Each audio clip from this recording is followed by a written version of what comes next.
of the Committee on Appropriations or their respective designees. And 2, one motion to recommit. The gentleman from Maryland is recognized for 1 hour. Madam Speaker, for the purposes of debate only, I yield the customary 30 minutes to the distinguished gentlewoman from Minnesota, pending which I yield myself such time as I may consume. During consideration of this resolution, all time yielded is for the purposes of debate only. I ask unanimous consent that all members be given 5 legislative days within which to revise and extend their remarks. Without objection. Madam Speaker, today the Rules Committee met and reported a rule, House Resolution 1097, providing for consideration of H.R. 903, the Rights for the TSA Workforce Act, under a structured rule.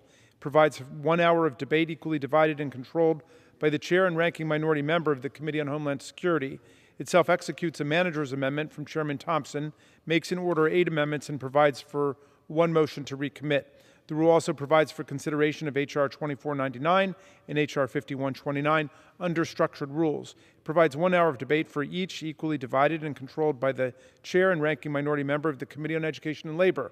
Self-executes manager amendments from Chairman Scott to both bills, makes in order 8 amendments and 17 amendments respectively, and provides for 1 motion to recommit for both bills. The rule provides en bloc authority to Chairman Thompson and Scott. Further, the rule provides for consideration of H.R. 7691, the Additional Ukraine Supplemental Appropriations Act, under a closed rule. The rule provides 1 hour of debate equally divided and controlled by the chair and ranking minority member of the Committee on Appropriations. The rule self-executes a manager's amendment from Chairwoman DeLauro and provides 1 motion to recommit. The rule also deems passage of House Resolution 1096, a resolution recognizing congressional workers' right to organize. The rule also provides recess instructions, suspension authority, and same-day authority through June the 10th. Finally, the rule postpones requested roll call votes on suspension bills considered on May 10 and May 11 through May 18.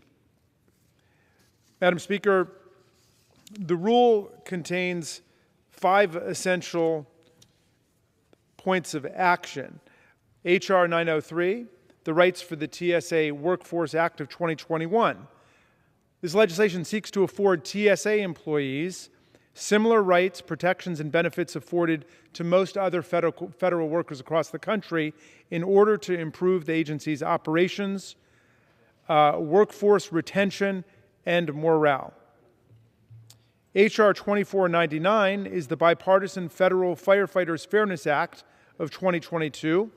This legislation establishes a science-based list of diseases for which an automatic presumption of work-related illness would apply for federal firefighters who get sick, provided that they are employed in fire protection activities for at least 5 years. It also establishes a process for adding other diseases based on scientific data and analysis going forward. H.R. 5129 is the Bipartisan Community Services Block Grant Modernization Act of 2021. It reauthorizes and improves the popular and effective Community Services Block Grant Program to help reach even more Americans, provide more community development across the country, and further reduce poverty. The rule also contains a resolution recognizing the right of congressional staff to unionize. And finally, it includes H.R. 7691, the Additional Ukraine Supplemental Appropriations Act of 2022.